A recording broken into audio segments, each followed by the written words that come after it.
Cool. China tariffs Canada. We'll start there, which is very interesting. They're getting in on the tariff game, and Canada is, being battered. And I don't know how we get out of this unscathed, realistically, at this point. And that's unfortunate. I mean, I hope things get fixed in the short term. I really, really do.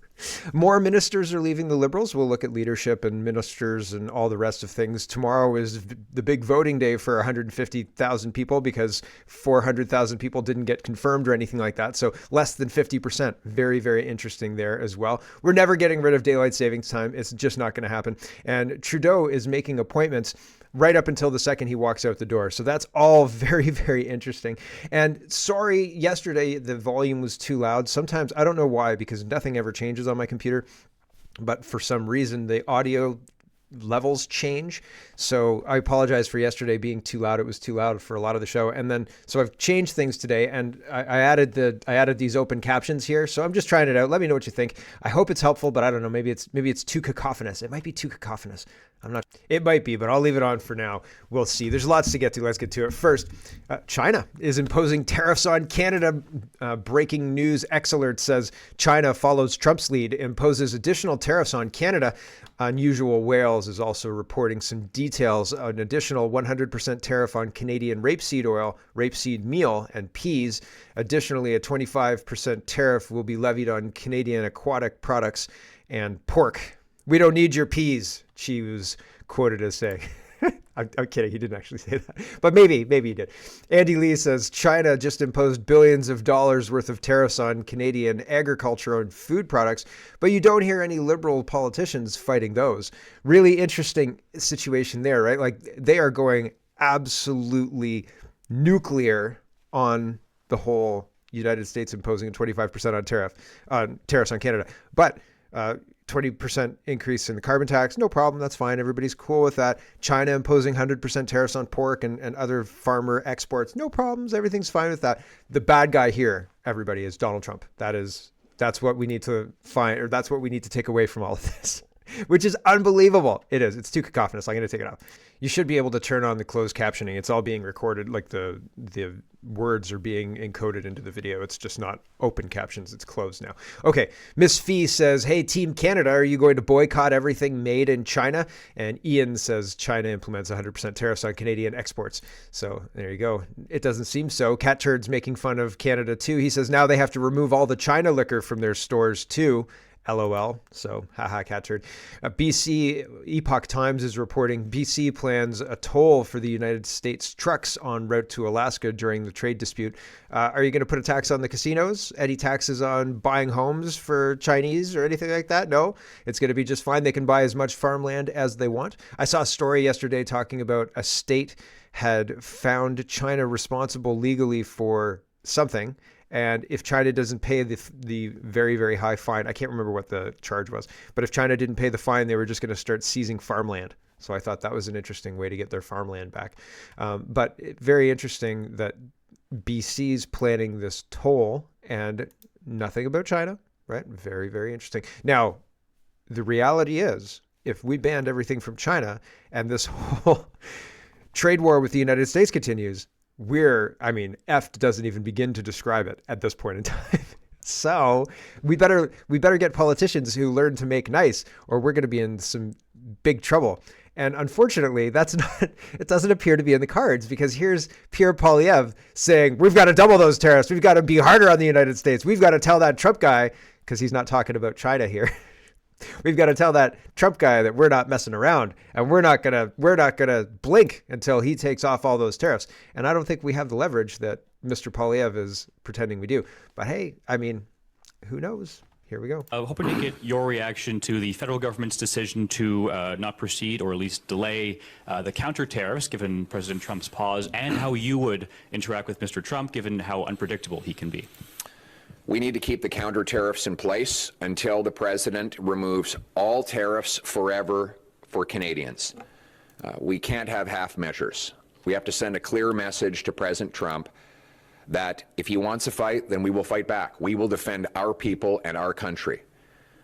So the president must remove all tariffs on Canadians before we remove counter tariffs on the Americans. My message to President Trump is you've got two options. One, you can attack our economy and we will fight back. Your consumers will pay more, your workers will make less. Both our economies will weaken, leaving less money for border security and defense on both sides of the border, and our enemies will grow stronger. Or you can knock it off and get back to the best trading relationship the world has ever seen, so that both our workers make more, our consumers pay less, our economies have more money for national defense and border security.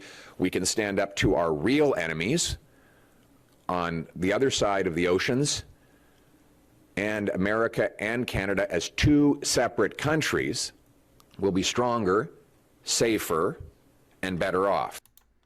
So that's just completely dismissing the concerns of fentanyl, and Canada has open borders that people are exploiting in order to access the United States, which has been pretty explicitly kind of laid out by Trump in multiple ways, not to mention the trade deficit, which is a concern of his, and the fact that we don't spend any money for our defense and we rely on the United States, which is another subsidy that the United States gives Canada. And people say the trade deficit is not actually a trade deficit. People say that the United States actually benefits from the situation because we're selling our oil that is unrefined at a discount, and they refine the oil and sell that refined product, and everybody kind of makes a reasonable amount of money in the transaction. And so the details maybe can be argued about, but I think it's interesting that without the United States, we're kind of screwed. And Poilievre is saying, we're going to fight this trade war. And also not acknowledging the fact that there's massive amounts of fentanyl and massive amounts of human trafficking going on in Canada, so much so that we've got whole drug operations named after Canadian cities. That's concerning and ignored by Poilievre, and that's weird. Sam Cooper says the RCMP knows. He's quoting from his own article. He says the RCMP knows they have no framework within the criminal code, no resources, and no support from prosecution services. They just have no ability. And this whole thing with Trudeau saying that only 43 kilograms of fentanyl, less than 1%, is coming from Canada is such a joke. It's the interweaving of trade-based money laundering. If the public knew, it would blow their minds. I think it's time for the public to know. There's kids are kind of oblivious. You have to hit them over the head with it, not literally, but you have to be very, very clear about what you want, because kids don't get subtle. It's like, and I tell this to my wife, like, kids don't get subtle. You have to be really clear with them. I want you to do this for X amount of time, really, really clear. And I said, it's kind of like flirting with a guy. Guys are oblivious. They don't get it. You have to hit them over the head with it. They don't get subtle. You don't get subtle, especially these days, right? So you have to be really, really overt with it. And I think the Canadian public are like that. I think that we're in a situation where the Canadian public need to have somebody slap them over the head with it, throw a bucket of water on them and say, listen, like, CSIS was leaking things for a reason. It was really important. It was really, really, really bad what they were leaking. And the politicians who they were leaking it about were able to cover it up and magic it away. And we should pay attention to how serious the situation is. And I think, again, we should get, we don't get subtle. Canadians don't get that wink across the room, like, hey, how you doing, right? Like, we don't get it. We're like, la, la, la, la, la, and we do not understand what's happening. And most people are unplugged, I think. Sam Cooper is responding to this. He says, readers, this is an advanced reporting in North America on the PRC triad and Mexican cartel nexus. The mirror trading reports of Reuters and FT were good a year or two ago following my book in 21. What's key, though, is that Canada must reopen its charter. So he wants to address the money laundering and fentanyl crisis, but I don't know why we have to reopen the charter, so I'm not sure about that. But Sam Cooper is saying it's way more than the 43 kilos being claimed by leadership at this point in time. Leadership, including Pierre Poilievre, is not willing to do anything but play strongman to Trump, not willing to give him the benefit of the doubt, saying, yes, there's a lot of fentanyl and we're trying to clean it up. Sorry about that. We messed up and we're trying to fix it. None of that's happening. What's happening instead is they're saying, quit it, stop acting like this, and let's get back to business as usual, which is fentanyl as usual. And I think that that's notable. Why is Poilievre ignoring all of this? Because it seems important, and like, not just important to me, but important to conservative values. I think a lot of conservatives, this would be important to. And Poilievre is playing strongman against Trump, where, again, I think Trump's ask is very reasonable. Fortix says, okay, he's responding. I just thought this was a ridiculous article. Braid is writing, this is an opinion piece for National Post, but he says, invading Canada would spark guerrilla fight lasting decades, experts say. These experts were wrong at every turn, by the way, just to make sure you're aware. But I don't think that Canada has people who are going to fight the United States for Canada. What are you fighting for? The high debt, the Chinese control, the politicians who lock you out of their leadership events. Like, what are you fighting for? I don't understand at this point in time. Fortrix said, I used to believe this, that it would have a big, long guerrilla fight and people would be very upset.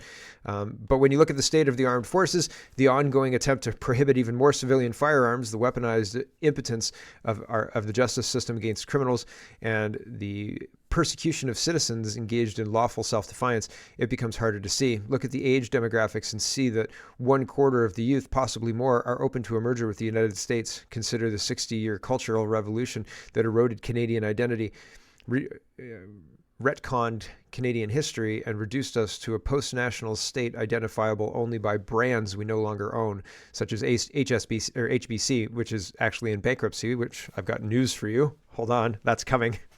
Molson or Tim Hortons. Tim Hortons? Okay, all right. Then there's the propaganda the Liberal Party rolled out in an attempt to resurrect the cultural victories of the 1990s with a Molson beer commercial. It was Molson, I knew it. Add to that the fact that 23% of the population consists of recent immigrants here as international students or temporary foreign workers, and I'm just not seeing it. Yeah, you're fighting for your tent city? Okay, sounds great. What do you call your tent city? That sounds foreign. Okay, the only people who would feasibly put up a fight are far-right ethnic nationalists. Oh, right, those people.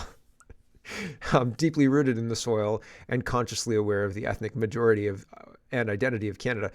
Canadian Liberals, most of them retired seniors and foreigners, are the only ones patriotic for the post-national state they've declared resides on stolen land. A not insignificant number of Conservatives support annexation, and all nationalists, not patriots, are disloyal to the regime. The only people rooting for the Canadian state are some manner of Liberals, either of the present or the near past. This country has robbed young men of socioeconomic and academic opportunities for the last 30 years. 25% of the population works for the government, making on average double the median income of $48,000. Absolutely nobody is going to shed blood for a place that is actively trying to permanently end their existence. While I completely oppose American annexation, I'm convinced that more people would do nothing or even collaborate. So they'd do nothing or they'd work with the Americans. Absolutely nobody is dying for zero healthcare, no homes, diversity, the failed cultural mosaic, Ukraine, Palestine, Israel, or 2S LGBTQIA. It's just not happening. Absolutely true. And that's it, right? Like, oh, I'm not fighting for hallway healthcare. I'm not fighting for houses I can't afford, even after a 30% haircut, right? It's just not happening. I'm not fighting for your ridiculous diversity as our strength. I'm not fighting for cultural mosaic, is what they called Canada, to make it palatable, I guess, to describe what Toronto was, the balkanization of Toronto without calling it that. Do you support Ukraine? I sure don't. Do you support Palestine? I sure don't. Do you support Israel? Nuh-uh. And I think that all of those things, all of the funding for all of those places should be cut completely, and no funding for LGBT anything or anything at all. We should have funding for moms who have babies, and as soon as you have 4, you get no more income tax. You get to keep your whole paycheck, and we'll buy you a minivan. Okay? Like, seriously, let's spend the money in an intelligent way, for crying out loud, rather than to replace our population, which I've also got news on later in the show. Here's Pierre Poilievre again. He says, what the Liberals have done to help what have they done to help amidst Trump's tariffs? I said this yesterday. I said, like, this isn't new. Like, we didn't know. This isn't a surprise, right? And they haven't done anything, and they're still not doing anything. And Mark Carney is more interested in kicking people out of his event than he is about doing anything about what's going on here. He wants to use the Trump trade war to win the next election. Anyway, here's Pierre Poilievre quickly. I don't trust Pierre Poilievre either, but It's Canadian politics as they are, not as I wish them to be. And what have the Liberals done to achieve that since President Trump first threatened the tariffs on November 26th of last year? It's been 100 days. They have not repealed the No Pipelines Law, C-69, that effectively forces us to sell all our energy to the Americans. They have not approved a single new LNG plant, mine, or pipeline. They have not removed any of the tax increases that have driven $500 billion of our investment south of the border. They have not passed a single law to make us more self-reliant. Why? Because they closed Parliament. Liberals put themselves first instead of putting Canada first. And what have the Liberals done? Yeah, but that's what everybody's doing. There's nobody who's actually putting Canada first, I don't think. Maybe people looking at it from a strictly economic standpoint and saying, you know, we can't turn off this immigration. That's going to tank the economy. And they're not wrong about that because we're snookered. Here's Justin Trudeau. This is good news. He's saying this is my last public event as Prime Minister before handing over Sunday, I guess. But there's rumors that he's going to stay on after the new leader of the Liberals gets elected. We'll see. Here's Trudeau saying this is his last public event as Prime Minister. It's a touching moment for me. This will be my last public event as Prime Minister. So or one of my it's my last one till Sunday night anyway. So it is a big moment for me to be home here in Montreal. Last one till Sunday night, right? Okay, sure. Anyway, ridiculous, but I think he may actually go. There were a couple of days there where I thought, holy cow, they're just going to keep Trudeau. They're gonna spike this leadership contest. He's going to make Freeland his finance minister again, and we're going to pretend the last 4 months didn't happen. Jeepers creepers. Maybe, but no, it seems like Trudeau's on the way out. Kevin says 400,000 Liberals specifically signed up to vote. Took time and effort to do so. As of now, only 150,000 have been verified and 133,000 have voted. Old farts like me can't work the app and cannot get verified, cannot vote. Watch Karina Gould's young crowd pull off the biggest upset ever.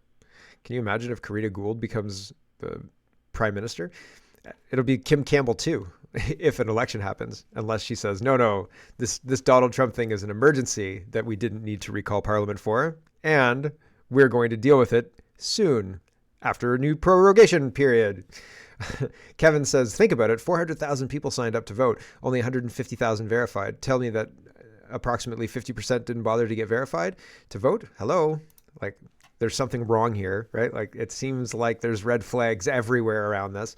David Jacobs, Dr. Jacobs Rad says, the Liberal Party and the CBC ignore the obvious.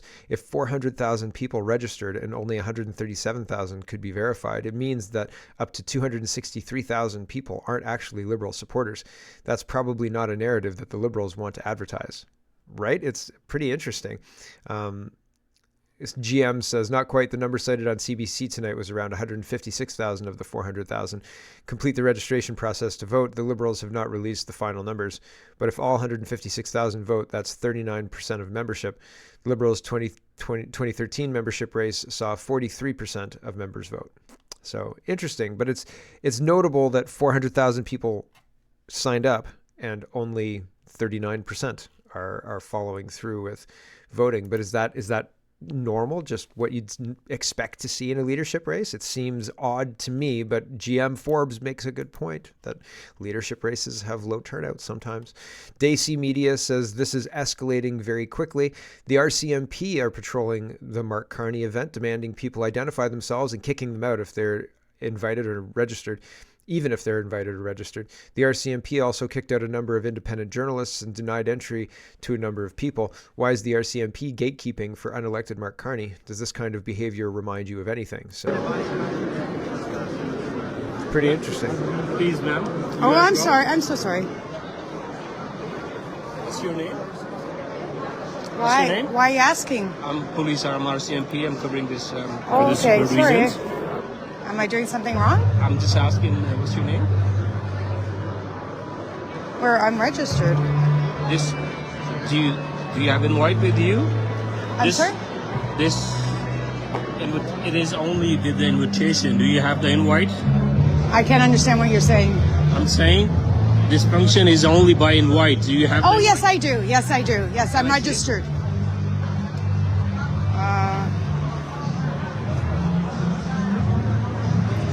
Well, I have the stamp, and I registered at the desk. Sorry, I'm asking a few questions. Yes. Yeah. Okay. Thank you. Crazy. So, do you have an invitation? If you don't have an invitation, you may be kicked out. What's your name? Very, very interesting. Why is the RCMP doing that job? Tracy says Mark Carney would not take questions from the press. So here is the press gallery trying to ask questions of Mark Carney.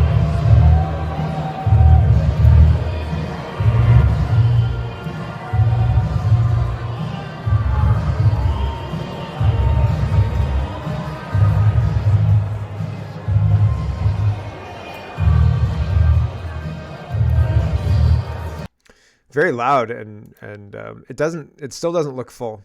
You could see the crowd. I guess there was no exchange there. Here is Carmaya Syed. She says, I'm disappointed about being denied entry into Mark Carney's campaign event for several reasons. 1, freedom of press is restricted. 2, unfair treatment and discrimination. 3, no access to pizza. Right? So they have the gall to eat the pizza in front of Carmaya, and somebody says they didn't even offer you a slice. So no wonder people are overweight, because pizza is so Moorish and it's so easy to just like grab another slice. Here's Carmaya. She says, I signed up to attend a Mark Carney event tonight. The address was disclosed to other registrants, but not me, figuring it was an oversight or possibly a glitch due to the apostrophe in my last name. I was singled out on site and denied entry. So she was not allowed to attend the Mark Carney event because they don't want her kind there, apparently, I guess. And by that I mean independent journalists, okay? Just to make sure we're clear. Noah says Mark Carney barred independent media from covering his Mississauga rally. Here's my report on the issue, says Noah, and he's reporting for True North, but I didn't think True North existed anymore. So I don't know. He says, True North. I am here in Mississauga, Ontario at the Mississauga Convention Center where right behind me, Mark Carney is holding a speech in front of thousands of Liberal Party members. Myself and some other independent journalists from Rebel News and Kareem Assad, who is also an independent journalist, attended this event thinking that we'd be able to talk with Liberal Party members and potentially even ask Mark Carney some questions. Who is running to become the next Liberal leader and Prime Minister of Canada? However, we were not greeted with friendly greetings, to put it lightly. We were actually kicked out of the event. Myself, I was told that I was not a accredited news source, and so I was evacuated out by some of the Carney team's members. And they told me that while I was not an accredited journalist, I could apply for accreditation, although I did apply for accreditation several hours before attending the event and received no response. Rebel News and Kareem Assad and a few other independent journalists also received the same cold treatment. Carney is set to become the next Liberal leader on March the 9th if polls are correct, and will be sworn in as Prime Minister shortly after. Maybe. We'll see how all that plays out. That's the hubbub. Here's Independent Press Gallery, and they say the Independent Press Gallery condemns Liberal leadership hopeful Mark Carney's repeated ban on independent journalists. Carney once again blocked access at events today, this time in Milton and Mississauga. So he is not interested in anybody potentially. Well, Andy Lee got into an event out west and kind of decimated the messaging that they're trying to send. And you can't have independent media coming in and destroying all of this carefully manufactured messaging. It's like having a local come in after you've groomed the beach and walking all over the beach, right? You're not a paying guest. Get out of here. The paying guests want to see a groomed beach, not your footprints all over it, right? And so they don't want those independent journalists putting those footprints over their messaging, right?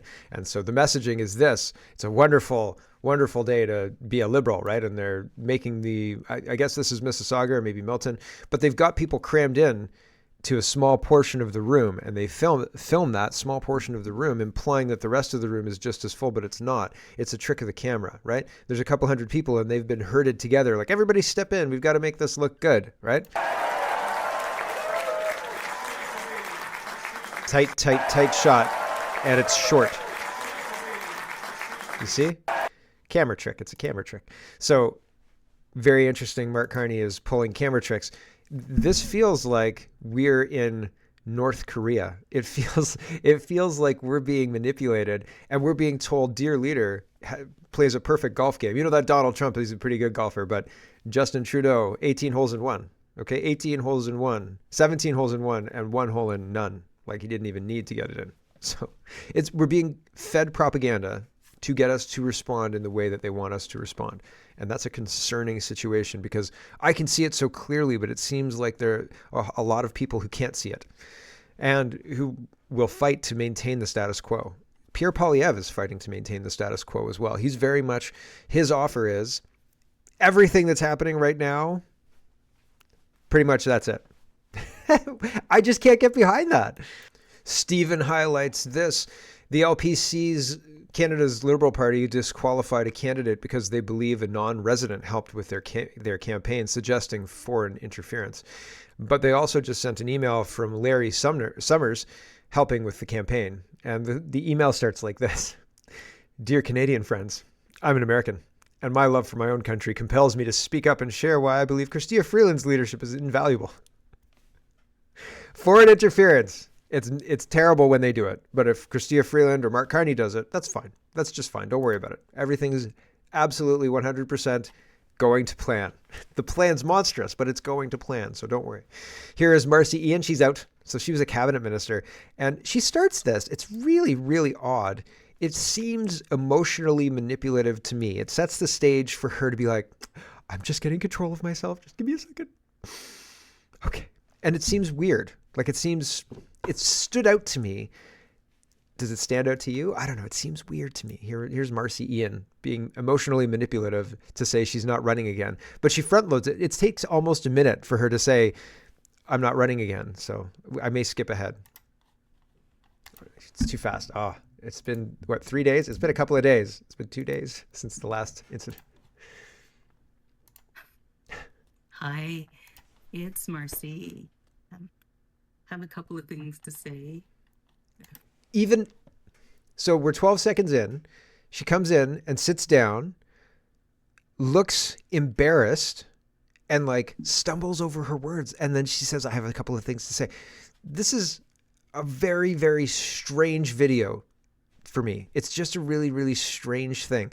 So then here she's talking. Well, I'll play the last part. Here we go. It is never going to be goodbye because I love you far too much. So it's just always going to be see you later, see you around the block. Thank you for allowing me to serve in a way where I could listen to you and learn from you. Thank you for your kindness. Thank you for always challenging me. I so appreciate that. I have to say that the time has come where I've decided that I will not run in the next election. It's a difficult decision to make, but it's time to move on, and I'm not sure what the next chapter will be, but here's what I know for sure. We'll leave it there. It's like listening to Kamala Harris, basically, right? Brian Lilly is talking about Stephen Guilbeault endorsing Mark Carney, and he says, with Stephen Guilbeault enthusiastically endorsing Mark Carney, do you think for a second that a Carney-led government won't continue to smother Canada's natural resource sector? From oil to mining, Guilbeault believes that we should leave it all in the ground. So does Carney. So Carney is going to be a disaster, and hopefully we get an election where we can replace him. Unfortunately, I feel like Poilievre is going to be still a globalist, probably better on the economy, but not what we need. I think we need a full audit. Anyway, we'll see what happens, I suppose. Senator Housakis is responding to Mackenzie Gray, and Mackenzie Gray says Prime Minister Trudeau has appointed 5 senators, and Senator Housakis says not one drop of ink will be spilled, pointing out how unethical this is. So on the way out of the door, Trudeau is quickly appointing as many senators and other appointments as he can get done before he's out. And this is like a Friday night news dump. So this was a 4:30 p.m. tweet. But Trudeau is using his office to stack the deck against any government coming in to, and he said it yesterday, to make it very difficult for any government that comes in after him to change what he's done. And so that's not great, especially when the citizens don't want it, right? And like, I'll tell you, I don't want it, regardless of what the media tells you Canadians want. The Angus Reid polls are ridiculously biased, ridiculously biased. Kirk said, hello, everyone. Thanks very much for watching. This is just a short version of a longer show. If you'd like to get the whole show, you can go over to CanadaPoly.com and sign up for a subscription. Just look in the drop-down tab for Shop and Donate and look for subscriptions, and you'll get immediate access to the full show. Love to see you. Thanks for watching, everybody. Have a wonderful, wonderful